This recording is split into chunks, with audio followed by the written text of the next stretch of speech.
Guys, if you have skipped a part of this podcast, you need to go back again because there are very few people, that I truly respect.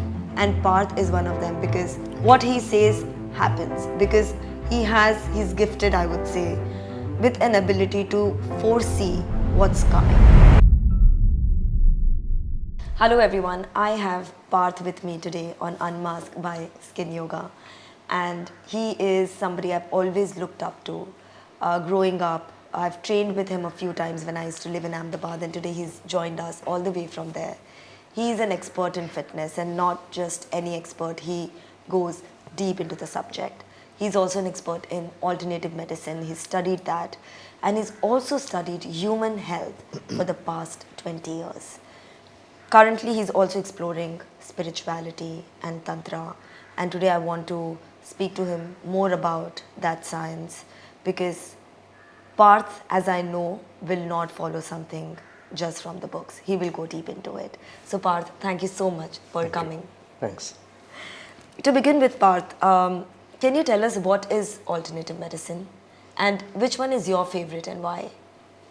Because osteopathy, allopathy became the mainstream medicine, all the other mainstream medicines that were part of our culture, history, they became alternative.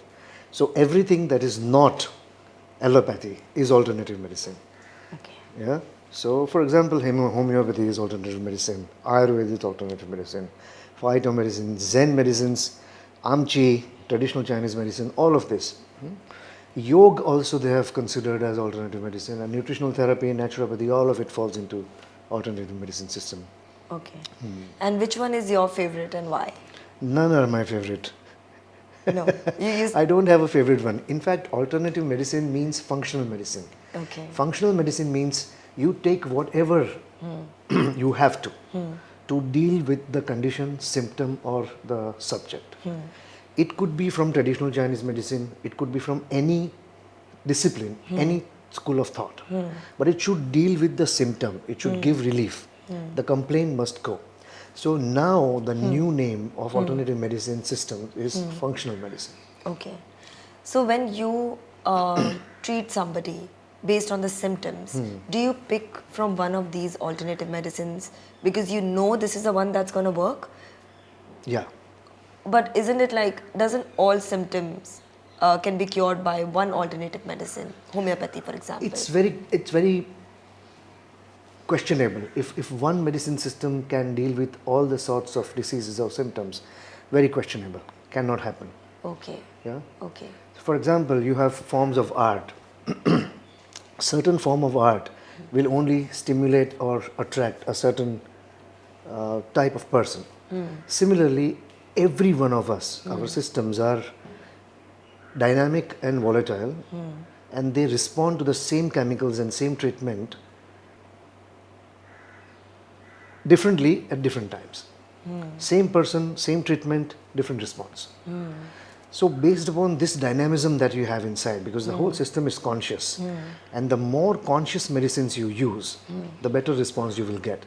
So you have to see what's the state of the mind of the subject or the patient, and then accordingly choose the school of medicine. Interesting. Yeah. Because in allopathy can claim to solve everything, whether or not you'll come out alive or not. Yes. So symptomatically true. And they are working upon it. And a lot of can be, they are not wrong. A lot of it can be treated using allopathy, but not 100%. Okay. And also whatever research subjects or also whatever research documents or literature we have, they all have a last line that more research is required. Yeah. So these are non-conclusive research papers. They are not conclusions, they are only statistical data. Okay. Hence, the coming time is going to be where any medic or any health professional will have to use multiple schools of medicines, multiple ways of treating the ailment or a patient. Based on the mindset of based upon the state of mind State and of also mind. the cultural culinary habits. Because I cannot treat an American just using haldi ki bhi aaja, main tujhe haldi deta hu, theek ho jayega. Aisa nahi. He has not been eating it. Yeah, so his body will not probably accept it and work and digest accordingly. You don't know how that person is going to respond to your haldi. So Haldi is good, Yeah. But what about the person's system? What about his response? What about his endocrine picture, his state of mind? Everything affects. Okay. And this is what we are coming to. Even neuroscience is going in that direction. Oh. State of mind will be the eventual marker of your health. Then what about placebo? What is your take on that? Placebo is exactly state of mind. In what state of mind you are consuming a medicine or food that will decide the whole game. I'll give you an example. I stayed with a tantric in Madhya Pradesh long back, about 10 years back, and he claimed that a certain tree gave him everything that was required, and he would call it a kalpavriksha. And I saw him surviving on leaves of that tree for all 15 days, or probably more than that. Then I stayed with him.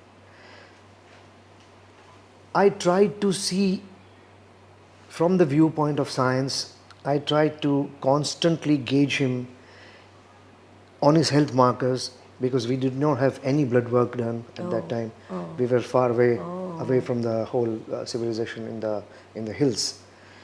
There was not a single thing I could find out. He was absolutely fine. He was strong. He had glowing skin. He had no problems at all. He was not fat and not very skinny. He was absolutely perfect. The way you would want a person's body to be after going to gym for a year or so, he was that way. And he did not eat anything. He said that he lived on the leaves of that tree for months together. Now, how is this possible? How is that possible? So if this is possible, then certainly the state of mind, the placebo, is more effective than the substance or the macronutrient of the food content itself. Wow. You see? This is amazing. Yeah. Like, because he believed that all the nutrients are there, and Because he he believed believed so strongly. Strongly, he worshipped the tree. No? Ajay, he had a mantra also. Avetalascha pichara. So there is a whole mantra. I don't remember the whole mantra, but there is a mantra that he would keep on chanting while picking the leaves, plucking the leaves, and that made him go to that extent. Oh, wow. And was this guy in civilization before? Yes, he was, but long back he had isolated himself. Oh, okay. Okay, and what according to you is the most common health problem that people are facing today? Most common health problem is our complaining nature. What is health? Health is absence of complaint.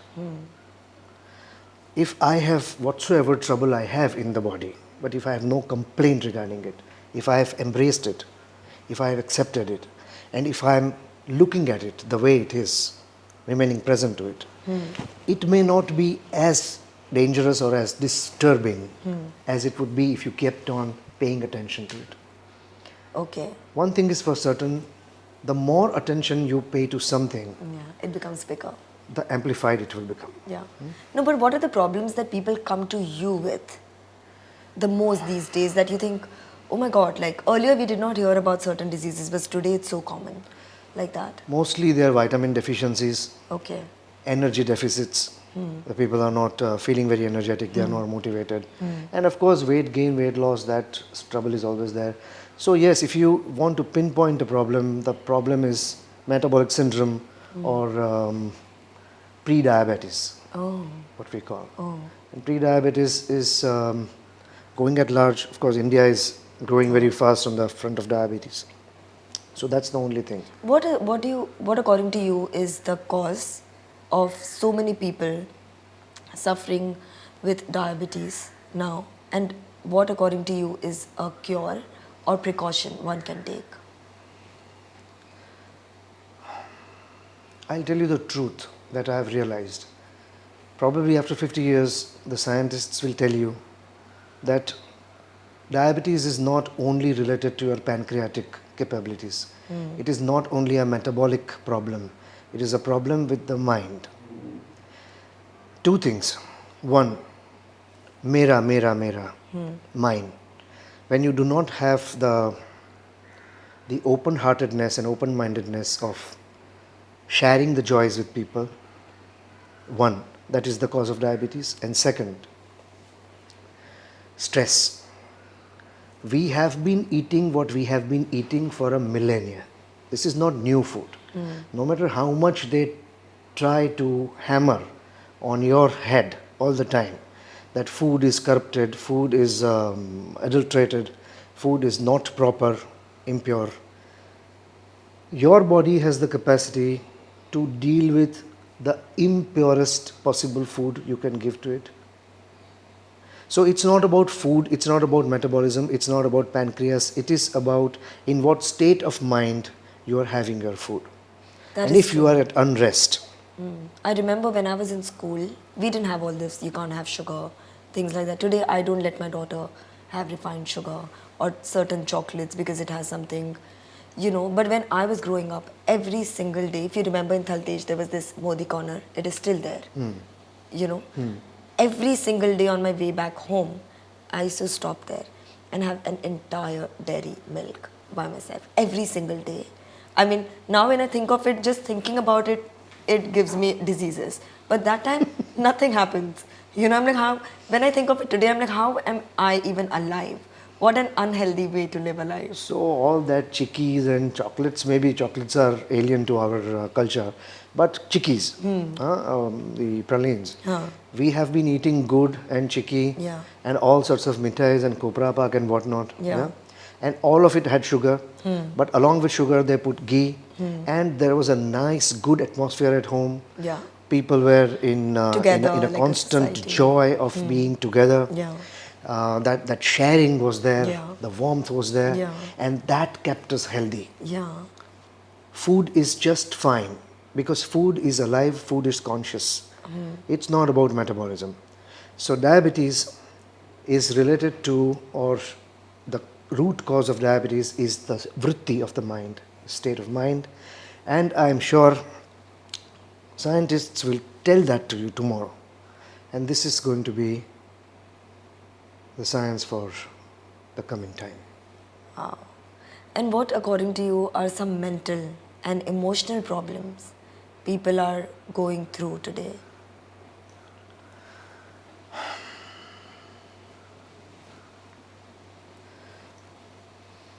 First of all, the problem is with this constant greed that has been imbibed into you by this whole world. The samsara does not need you to be greedy, but the greed somehow made way deep into your mind. Everybody wants more. We love the advertisements. Look at the advertisements. Dil mange more. So dil mange more has become the mantra for today. Now, when you want more, there is no end to it. Yeah. So you will never be able to reach that calm state of mind because you are constantly wanting more, no matter what it is. Yeah. If it's holidaying, it's more, money, it's more, Agreed. sex, it's more, fitness, it's more, protein, it's more. Everywhere it's about more. And more does not have a full stop. So that is one problem. So the unrest of the mind is not only because of the interpersonal problems, but it's because of the problem of constantly having this urge to collect and consume. Either we are collecting or we are consuming. Yeah. Only two things we are doing. Also, when you're doing this social media, you're consuming. Yeah. So consumption and collection has become the nature Yeah. rather than the nature of being calm and love. And how can one person, we all realize that oh my God, there's so much content that I'm consuming. There's so much things that we are consuming today. Our cupboards have no space to put things, but we are still consuming and accumulating. What steps can one take so that they move away from this consumption and collection state of mind? See, calming down the mind is, in fact, if you see, very, very easy. Mind is like a rotor machine or rather a vehicle. And when you're pushing it, accelerating it, vrooming it at 100 miles per hour speed, little lag in that you would feel, oh, मैं तो पीछे हो गया, मैं तो धीरा हो गया, I've slowed down, I need to accelerate, I need to combust more, I need to speed up. And that is why the mind becomes a compulsive mechanism for constantly constantly consuming and constantly collecting.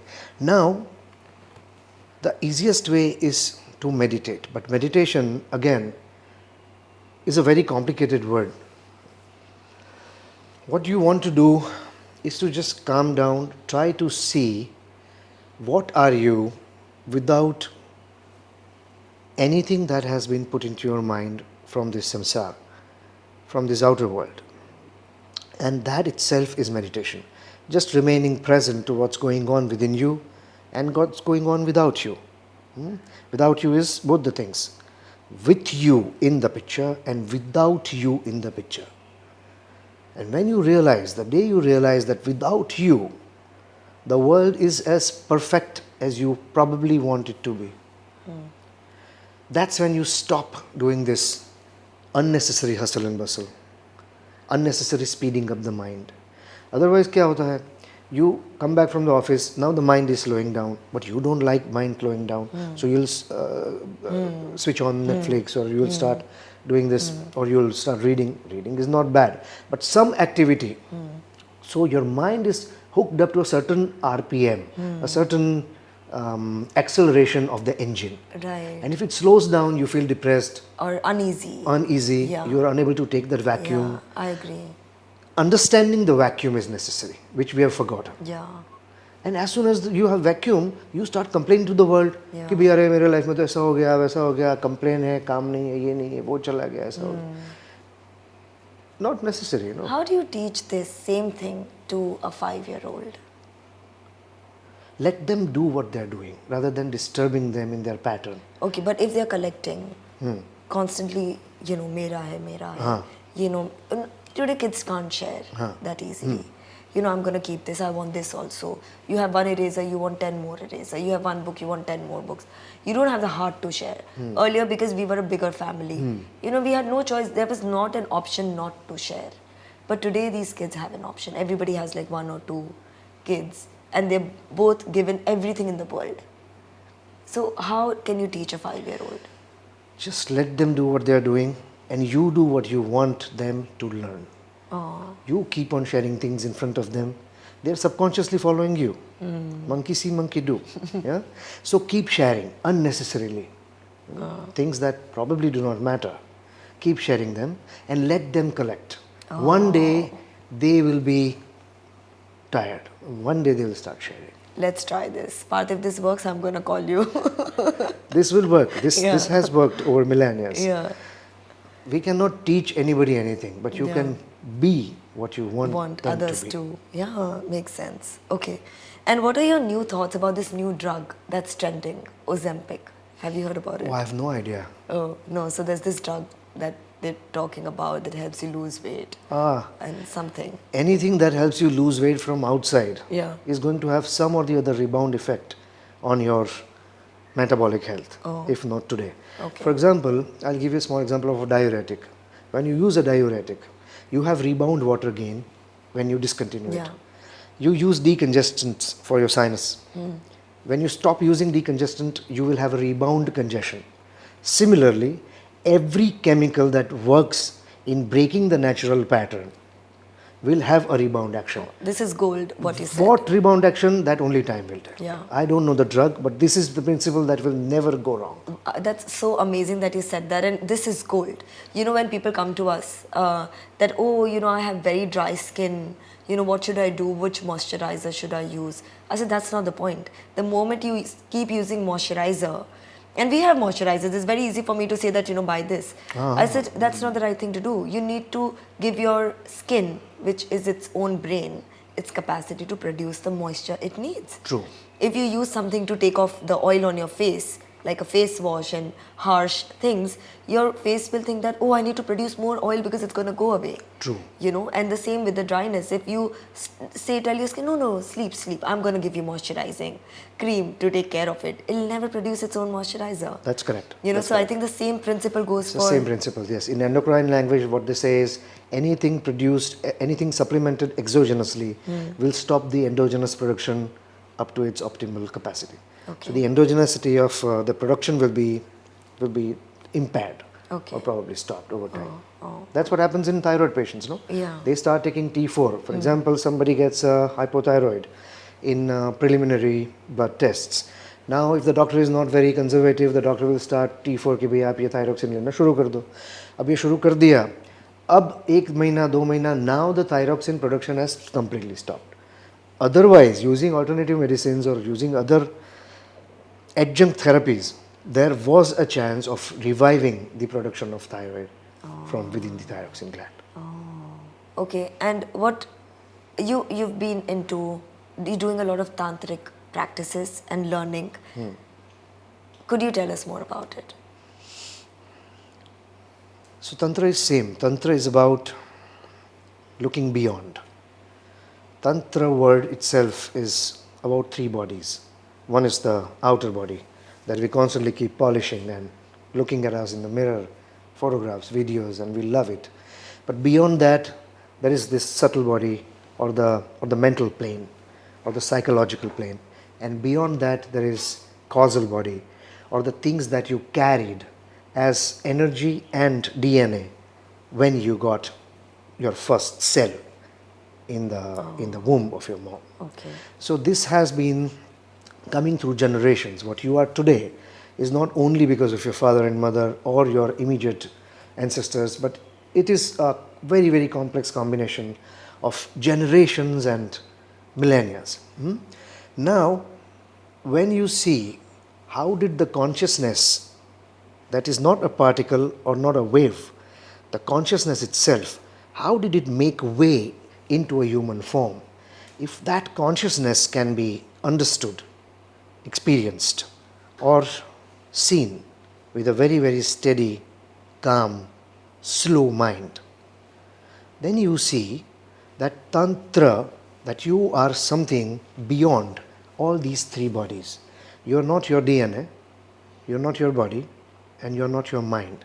All 3 planes, all 3 existences are nullified, and you see the basic consciousness principle that governs each and every cell and each and every molecule of this whole Srishti, this cosmos. That is Tantra. Tantra is not about contraband, black magic, or... It has got a very negative connotation, let me tell you. Like, Tantra is like, tantric is like some Baba doing some black magic thing. Thanks to Pierre Bernard. He was an American gentleman who in early 1900s came to India, and he wanted to somehow learn Tantra. I don't know, probably from somewhere he must have. He was an occultist, but a businessman. And he wanted to learn Tantra. He went to a lot of tantrics, but any tantric that's easily accessible to you is not a real tantric. If he is a real tantric, he would have gone beyond. He's probably just looking as normal as you, or he has isolated himself and gone beyond the matrix of this world. Beyond the matrix of this world? Beyond the matrix of this world, you could say. Because the example that I gave you, he could eat anything and survive. He could breathe whatever and survive. But he was in a forest, right? He was still on a land. Yeah. So matrix, by matrix, what I mean is the matrix of being accessible, or the matrix of being communicable. Okay. So they are not communicable then. No? Or otherwise, then there are people who are just like you and me, and they are tantrics. They have realized. But there is nothing that you can do after realization. You have to just be who you are. What do you mean by realization?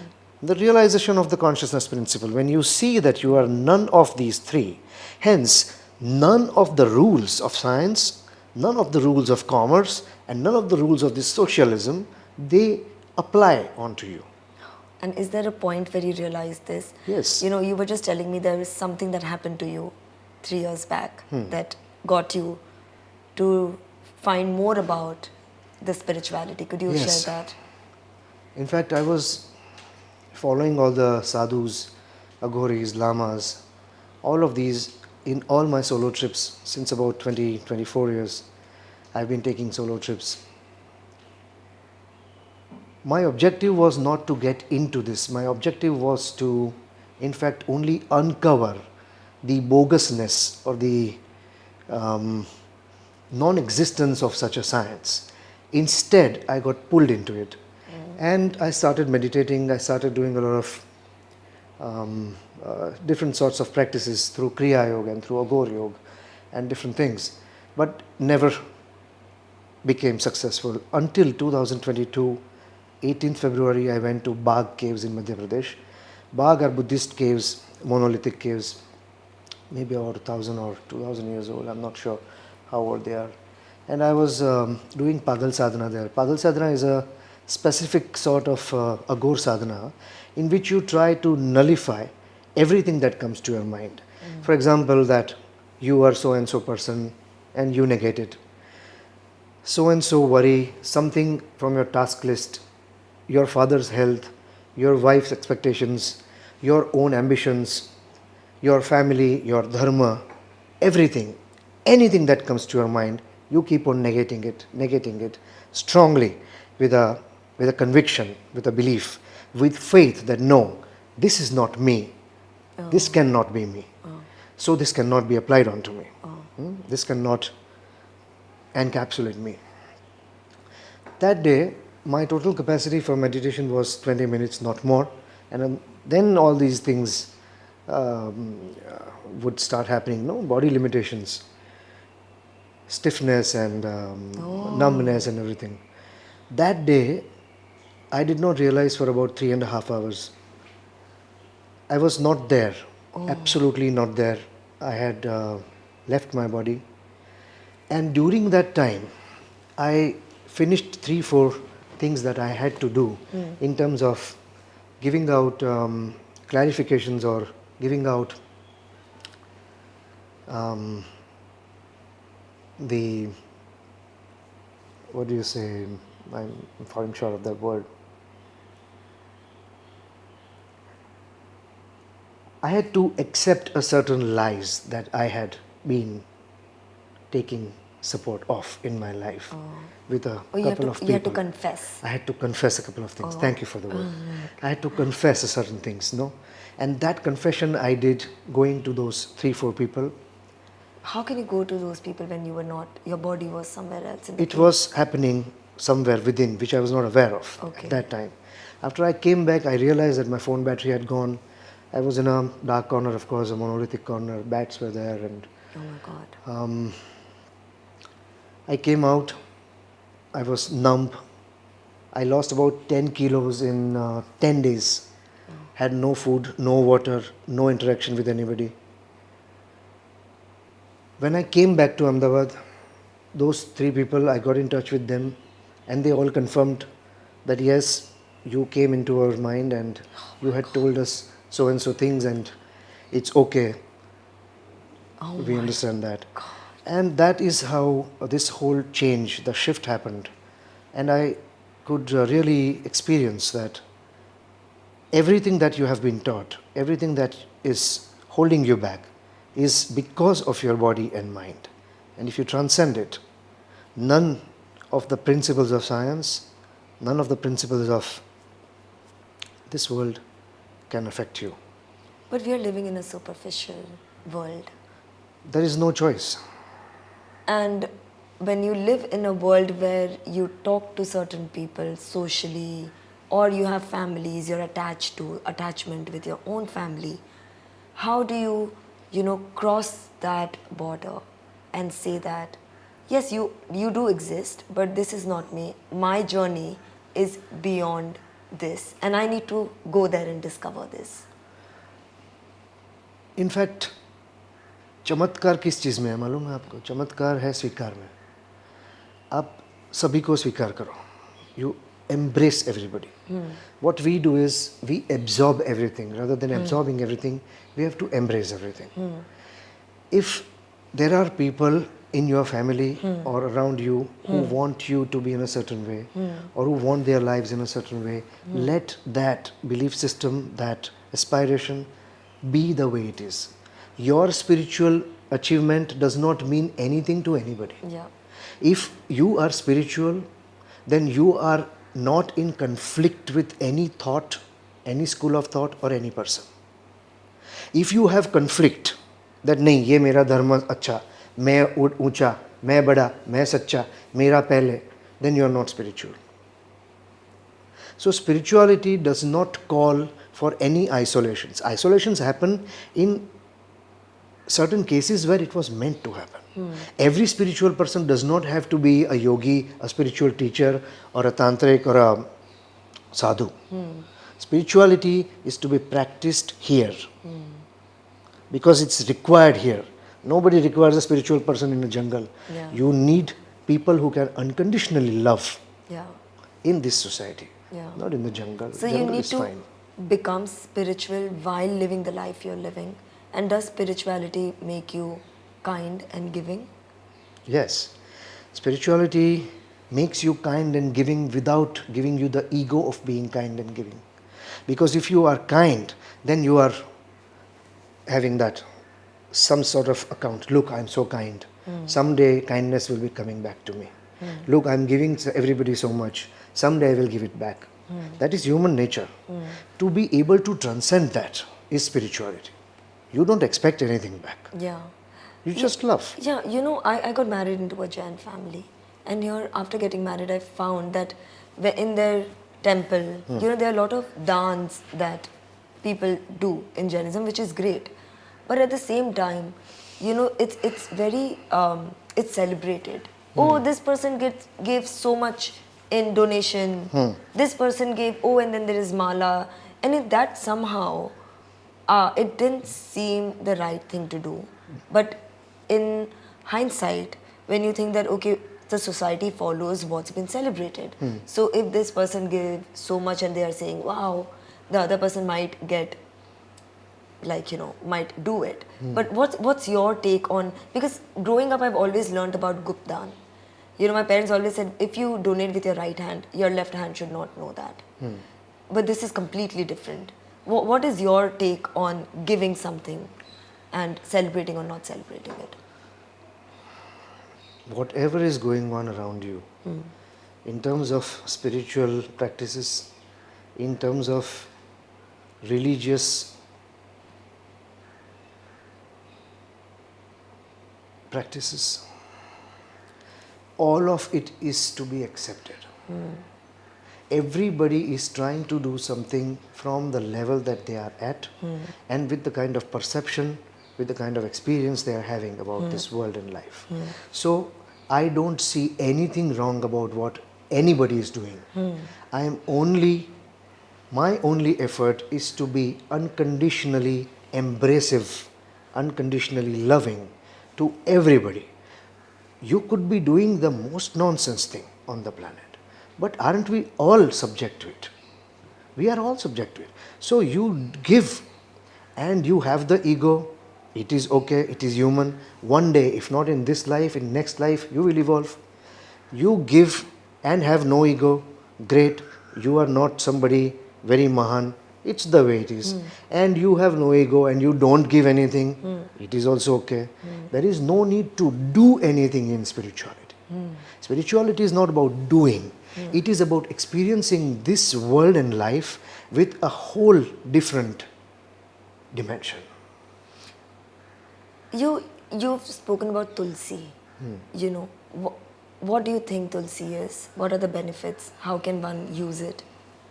Tulsi is a very, very bioenergetically charged plant. When you see your machine, now you're coming a couple of levels down, because machine is certainly related to mechanisms and processes, reactions.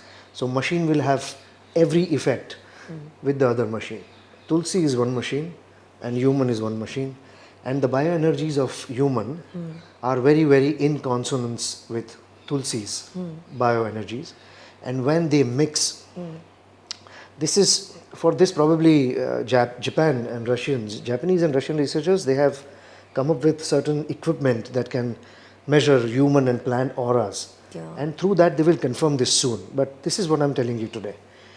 Tulsi, if you just keep it in your home, or if you add Tulsi leaves to whatever you are having, water, food, whatever, your state of mind will remain very, very pure. Your mind will remain very sattvic. This is something not believable until you will try it. Try this. There are 6 types of tulsis available, and all the tulsis are very, very bioenergetically charged. And that is why certain religion, no, Pushti Marg or Vaishnavism, they are very pro Tulsi. They will add Tulsi to everything. They will have Tulsi even at the even after somebody dies, कि भाई उसके मुंह में तुलसी का पैर तुलसी का पत्ता रख दो. उनकी गलती भी तुलसी की होती है, माला जपते हैं वो भी तुलसी की होती है. तो तुलसी का बहुत उसमें है. इम्यून फंक्शन को भी, if you talk body to body, then immune function can be greatly enhanced using tulsi kada every day. Or you could just have tulsi leaves. Okay. Swallowing tulsi leaves, it's great. Okay. What, according to you, are 3 tips for people to live a happy, content life?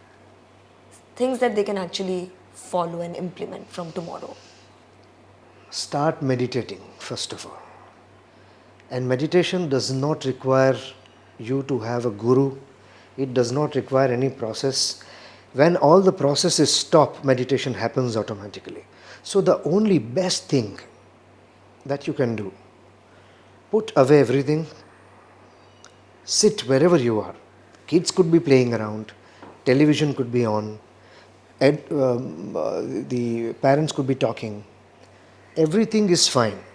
Just don't respond to anything, just sit. Okay? Until and unless your name is not called out.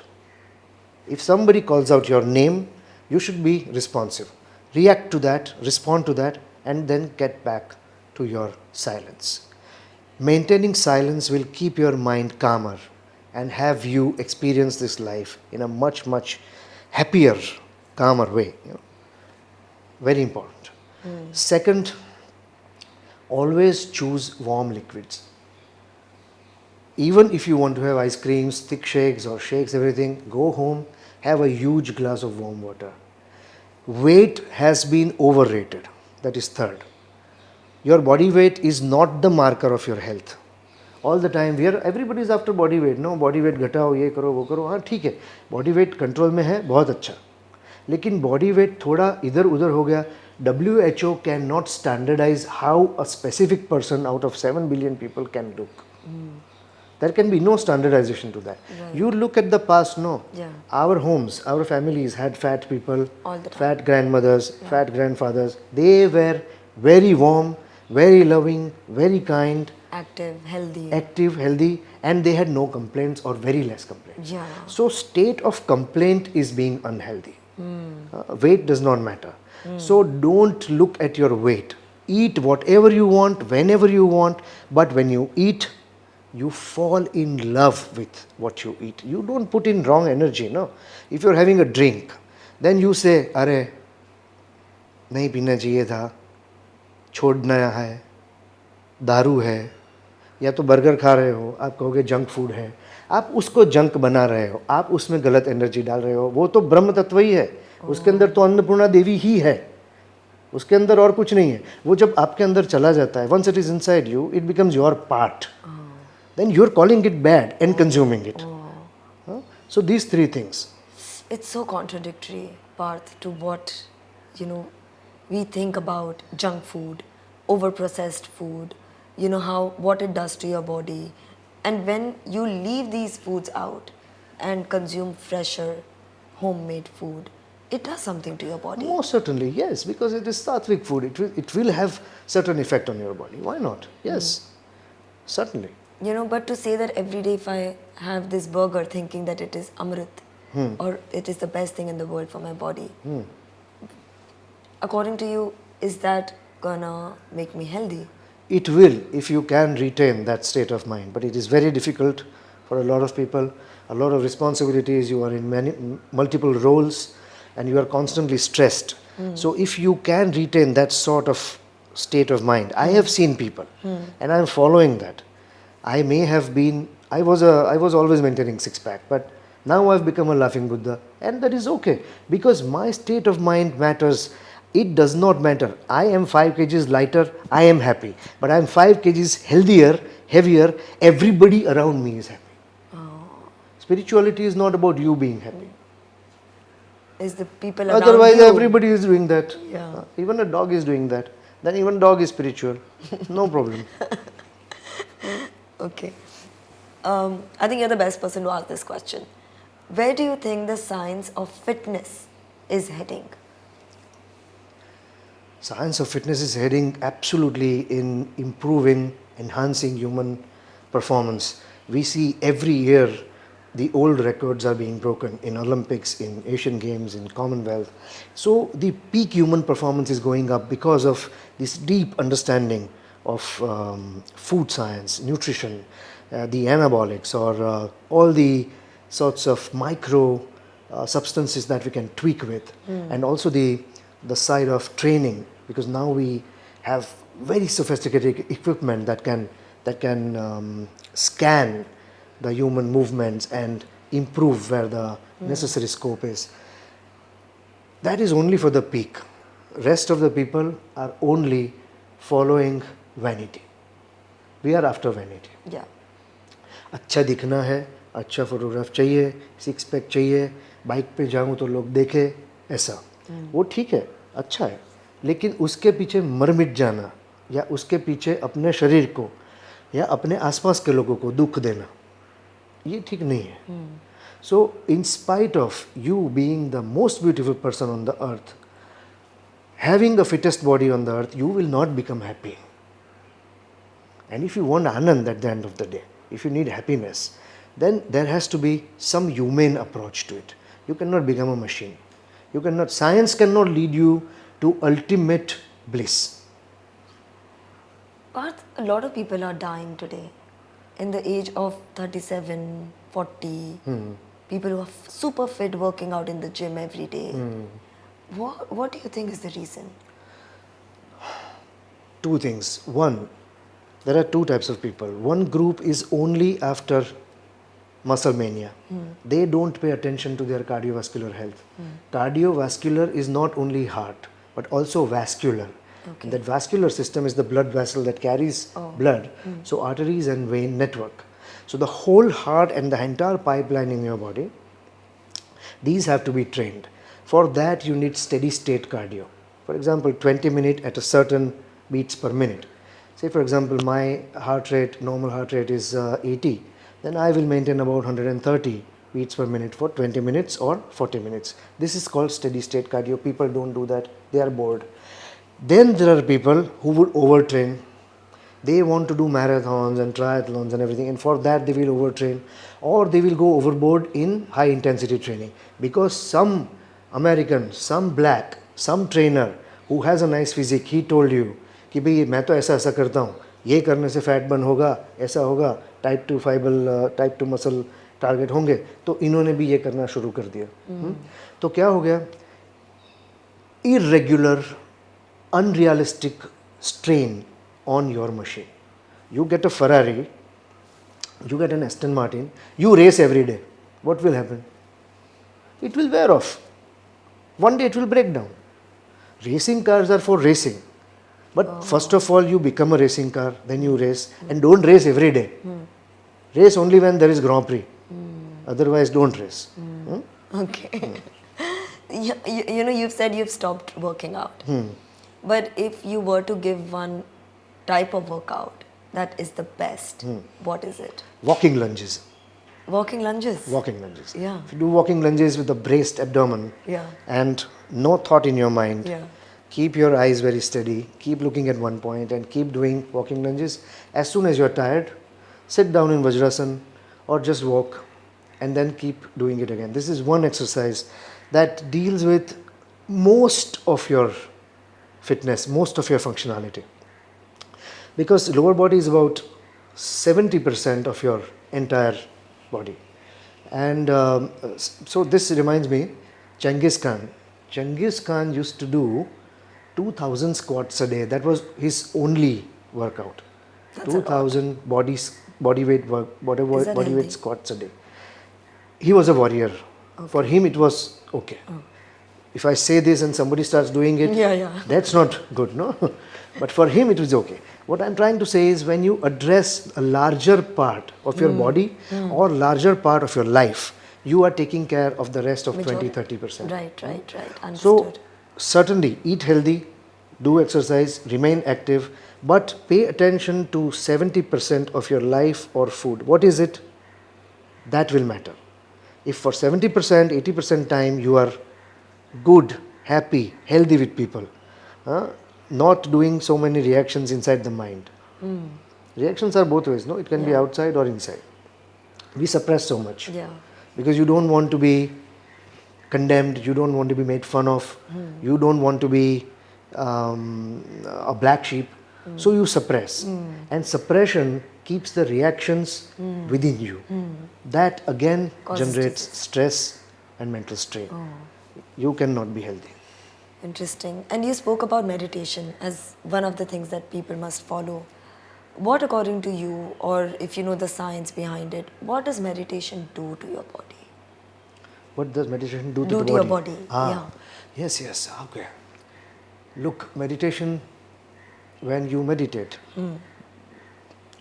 the mental flows, the flow of bioenergies, they come in consonance.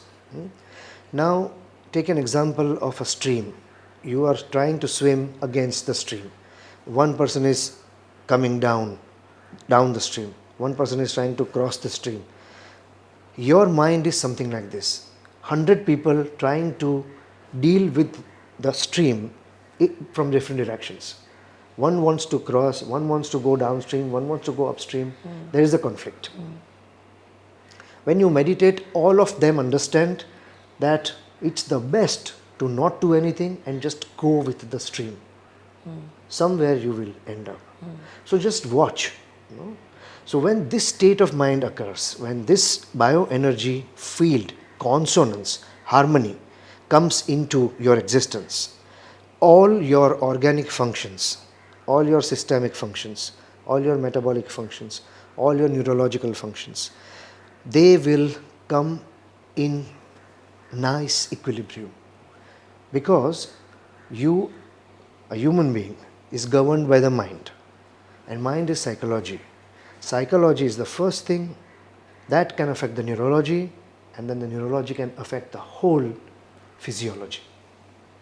It's beautiful that you say that, because just this morning we said something, your thoughts become your words become your actions. So it's the same. So in Shastras they say manasa vacha karmana. Okay. Whatever is in your mind will come to your tongue one day, and whatever keeps on coming to your tongue, to your speech, through words, will come into your action one day. So control your mind. And controlling your mind does not mean suppress the mind. We are taking a wrong message home. It's not suppression. It's just looking And letting it pass. and letting it pass. That will calm you down. Calmness is your true nature. Okay. Okay. What is your take on protein shake? Protein shakes are good. Protein shakes are supplements. Supplement is a small part, because main and supplement. If you use supplement as the main part, then a problem. So protein shake, if your diet does not give you enough protein, if you cannot digest proteins in good quantity from your diet, then you look for a pre-digested protein supplement, or something that is added with digestive enzymes that will help you handle protein and assimilate protein properly. Then protein shakes are good.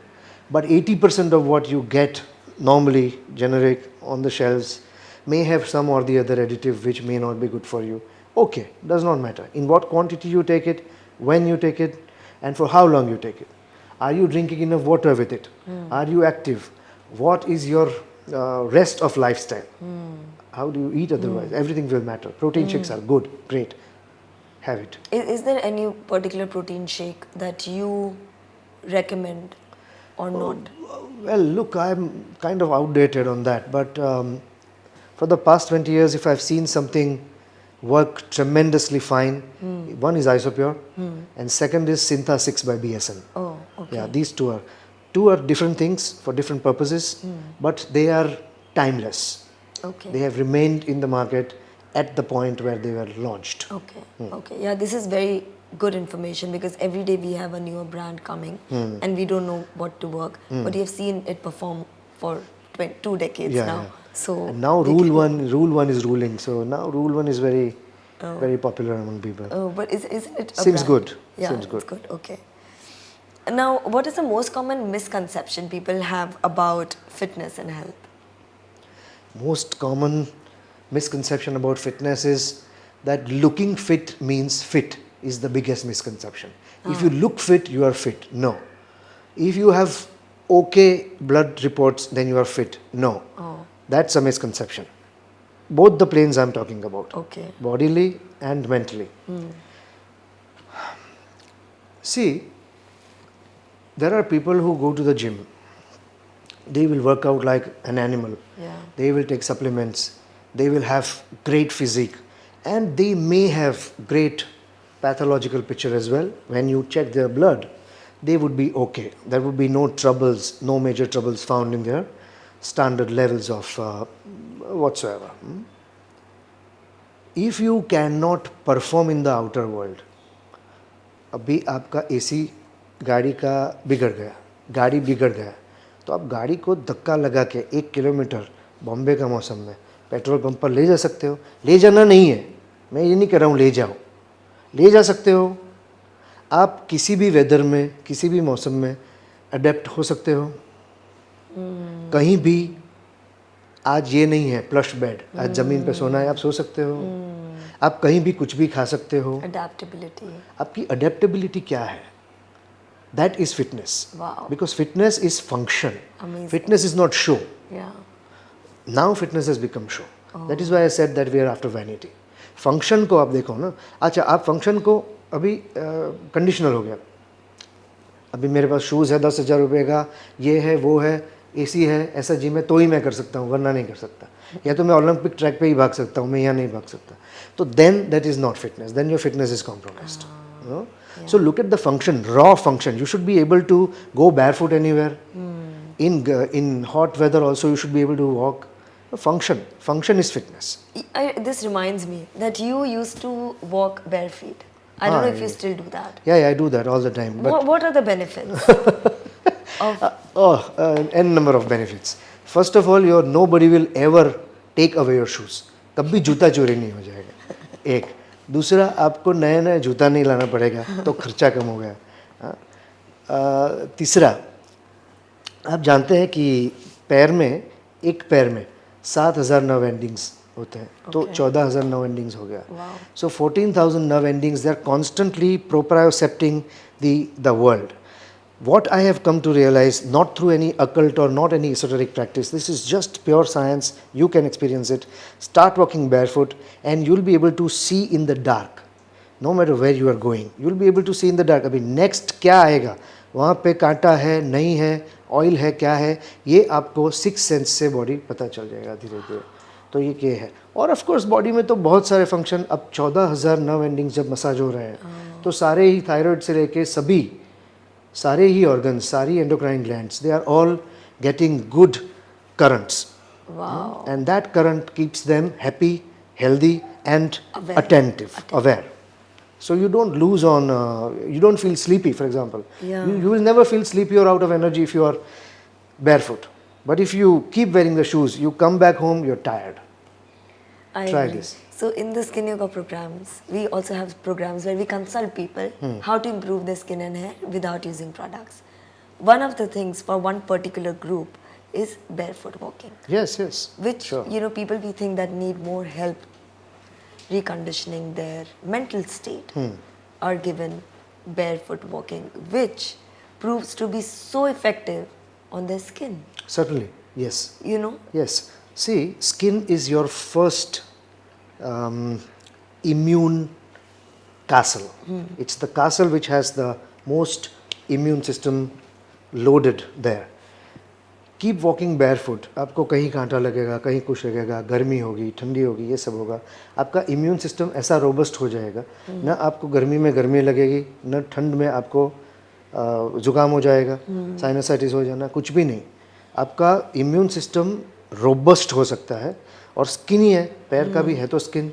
So then they become friends with thousands and millions of sorts of bacteria and viruses. कि भाई ये तो मैं जानता हूँ इसको. So immune function. So skin will certainly glow. Amazing. Skin will certainly be better. Amazing. And how do you think a person can improve their aura? Just be yourself. Calm down the mind. Don't try to be anybody else. When you meet somebody, for example me or somebody here, can you see their aura? Yes. Yeah. And can you tell what kind of person is it? Yes. And how accurate are you? Not very accurate. It does not happen when I want it to happen. It happens when it happens. Oh. So whenever it comes from within, I just blurt it out. Oh. But if you tell me कि भाई हाँ ये देखो ये 5 है इनको पहचानो इसको बताओ Yeah. मैं नहीं कर सकता क्योंकि ये कैपेबिलिटी मेरा नहीं है. देखिए ऐसा है योग में तंत्र में कोई भी सिद्धि योगी का तांत्रिक का नहीं होता है. सिद्धि आता है और जाता है. It's from iCloud. Oh. It comes and goes. Okay. It's not yours. Okay. So just be yourself and your aura will... Just be yourself. Which Don't I'm be uptight forgetting, about like, are there anything. like No? You colours don't have of... to prove any point here. Yeah. Are there colors of aura? Yes. Like white, blue? I forgot which is the best. Was it white or blue? I've stopped looking at the colors because even that is a discrimination. I just love the aura. And you love everybody and you accept And everybody. the aura is same. When you say that aura, ये color वाला जो aura है, that is the aura of the psychic plane. Okay. Psychic plane are different in everybody. Okay. But when you look at the ultimate aura, which is the source of the light, that's same in Same everybody. for everybody, right? Same We're for all every one life force. consciousness. One consciousness. And that when you start seeing, then you don't want to judge anybody, no? Yes. No, I understand, Paul. But when you meet somebody, they have a negative energy around them.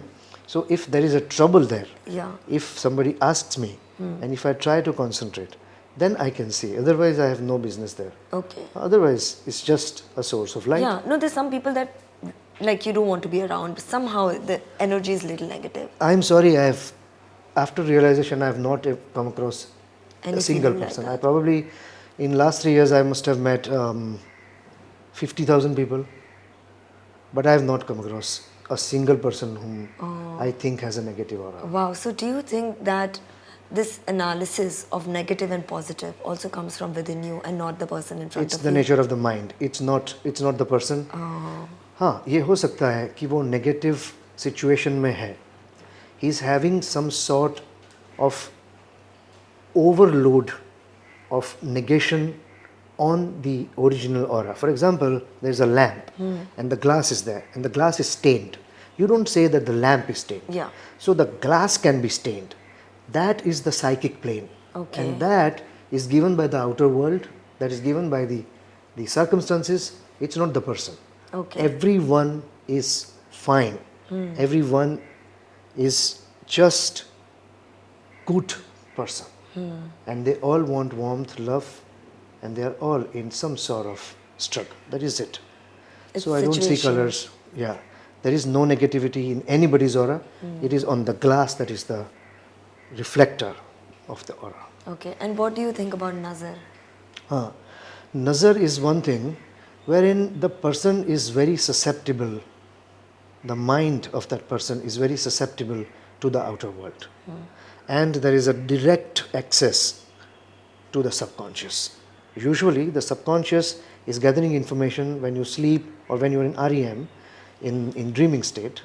You don't keep what is unnecessary. But now the processes are disturbed, distorted because of this dil mange more, greed, jealousy, a lot of things that is coming from the outer world. A child is born not with the vrittis. A child is born with only smile. Of course he cries, but crying and laughing are both same. Okay. Neurologically they are same expression. They are not different. Yeah, crying and laughing are one. Oh. So if my husband is crying, I should not be worried. Not be worried. It's an expression. Let him cry. He'll be fine. No, husbands have to cry. It's Yeah, okay. I agree. It's fine. I mean, no negative comments about that. तो नज़र में ऐसा है कि if your mind is not calm and if your mind is very very receptive to all sorts of people, all sorts of circumstances, all sorts of places. There are places with certain energies blocked in them because they are not well lit, well kept, clean. बहुत समय से घर में भी कोई अगर कोना ऐसा है जहाँ पे सफाई नहीं होती है, ज़्यादा नहीं जाते हैं लोग, ये आना जाना नहीं रहता है, तो वहाँ पे एक तरीके की नेगेटिविटी वास्तुशास्त्र या फेंग शुई में भी ये बताया गया है कि ऐसा होता है. अब ये जो चीज़ है ये अंदर ले लेना, ये हमारा प्रॉब्लम है, एनर्जी का प्रॉब्लम नहीं है. तो नज़र में ऐसा हो गया that I am here and I am looking at you and you are aware or your subconscious is aware that he was looking at my ornaments or he was looking at my skin or he was looking at my laptop. हाँ, तो दूसरे दिन आपका laptop को कुछ हो गया या आपको कुछ हो गया कुछ, तो आप सोचोगे कि भाई इसका नज़र मुझे लग गया ऐसा. नाउ ये जो हुआ आपने देखा कि ऐसा हुआ है, ये देख रहा था, तो आपके मन में क्या हो गया, एक फियर सा खड़ा हो गया. This is the basic mechanism. This is what नजर thrives upon. There is no evil spirit anywhere. There is no negativity as such. But you interpret it in such way and your subconscious keeps on churning it the way it is not supposed to be churned. And that this nazar comes. No, but alive. is nazar there or it's not there? Nazar is there for people who are susceptible to it. For example, ghost is not there, but you can have experience of a ghost. Yes. If you are open to receiving the experience. So if you're open to receiving the nazar, it will come to you. Open to receiving, if you have belief in such a thing, it will affect you. So tell me, as a mother, if I post something of my daughter on social media, the next day she falls sick. Okay? First I reject, like, no, are you kidding me? This doesn't happen. There's nothing called nazar. Like, she doesn't know anything. She's not on social media. Right?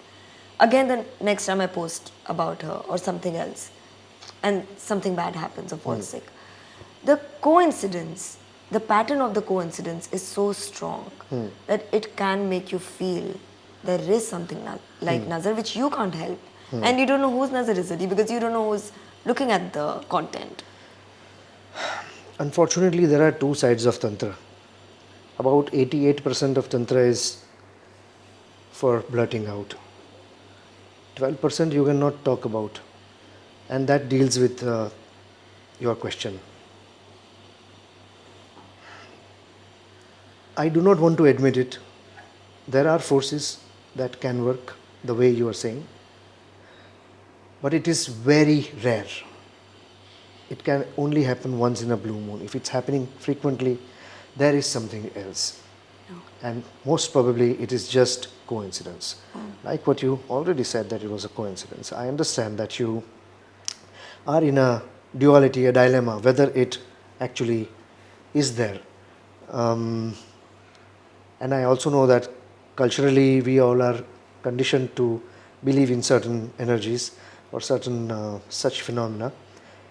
I hate to admit, rarely it can happen and it can be dealt with in a certain way. But it's rare. It's not. It's rare. It cannot be frequent. You would not recommend this. Somebody goes down that path because then it can be a black, deep tunnel. If you get in the wrong hands. Yes. I don't recommend going there. Okay. Very interesting. And anything else that you want to share with us today? That you think will make lives of other people better?